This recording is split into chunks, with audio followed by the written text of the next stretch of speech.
Today, let's take a look at GMO GlobalSign Holdings' financial results for the second quarter of fiscal 2025. Revenues reached a record high for the second quarter, but operating profit declined. At first glance, you might wonder, why is that? So, even though sales are growing, why is operating profit going down? That's a good question. The main driver of sales growth was the strong performance of our core services, especially GMO Sign. I see, so the key products performed well. Exactly. Even though some of our major overseas clients reduced orders for SSL TLS certificates, which secure websites, we offset that decline with strong sales of GMO Sign. Understood. As for the decline in operating profit, that's mainly due to the drop in SSL certificate sales, along with ongoing investments in future growth, things like R&D and system infrastructure. So, in other words, the company is in an investment phase. That's right, but earnings are starting to bottom out and show signs of recovery. And notably, GMO Sign achieved operational profitability within this half year. That's a major milestone.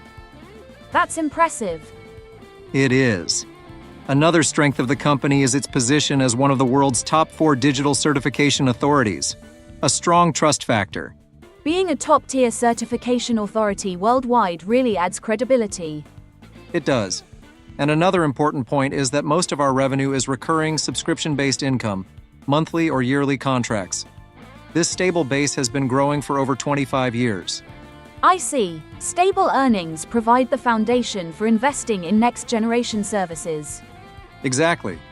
That steady revenue stream allows us to actively invest in new technologies. Among those, which business should investors pay the closest attention to now? Definitely the digital certificate and eSignature segment, especially the momentum of GMO Sign. Understood. Sales in this segment grew by more than 40% year-on-year, and annual recurring revenue, ARR, the predictable revenue from ongoing subscriptions, is also steadily increasing. ARR is certainly a key metric for subscription businesses. Yes. What's remarkable is that around 75% of listed companies in Japan, nearly 3,000 of them, are already using GMO Sign. 75%. That really shows how essential it has become in business infrastructure. Exactly. We're also expanding into local governments. Our proprietary digital official seal provides another competitive edge. Interesting. What about new services? Yes, we're active there as well. One example is VMC, which displays a verified company logo in email inboxes to enhance trust and help prevent phishing. So it also helps with phishing prevention. Precisely. Another is the eSeal, a digital version of a company's official stamp used to verify documents. A digital company seal. That's practical. We've already rolled it out. For example, the clear aligner company Oh My Teeth uses digital signatures to obtain user consent. So these solutions are already being adopted in real business cases. Exactly. Looking further ahead, we're working on PQC, post-quantum cryptography, which resists future quantum computers. We've already started issuing test certificates. Quantum-resistant encryption. That's very forward-looking. Yes, it's part of our long-term security measures, ensuring data protection even in the quantum era. We're also participating in C2PA, a standards initiative for verifying the authenticity and integrity of digital images, videos, and other content. So with VMC, eSeal, PQC, and C2PA, the company is addressing digital trust and security from multiple angles. That's right. How about the other segments? Starting with cloud infrastructure, this is the backbone. It provides consistent revenue and steady growth. Our Cloud Crew team supporting AWS adoption is performing well. So the stable revenue from this segment supports upfront investments. Exactly.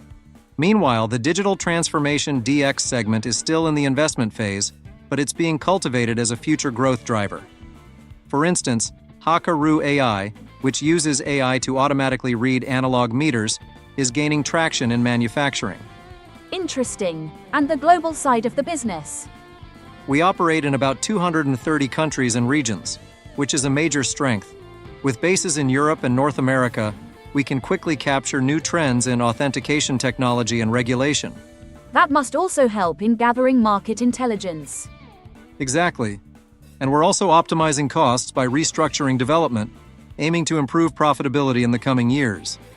And regarding the 2035 target of 100 billion yen in revenue, what's the path toward that? Our growth strategy centers on GMO Sign, digital signatures, and e-invoicing as the main driver. Cloud infrastructure provides a stable base, while DX develops as another growth engine. That's our balanced portfolio. On top of that, we're enhancing ESG initiatives, for example, by obtaining Kuruman certification for child-rearing support to build trust and sustainability. I see. So from today's results, it's clear that GMO Sign is driving growth, while forward-looking initiatives like PQC prepare the company for future risks, a two-pronged strategy. Exactly.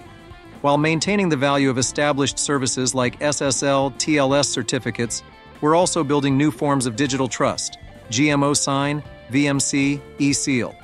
And with PQC, we're ensuring future security. Balancing tradition with innovation, that's how we aim to achieve the 100 billion yen target.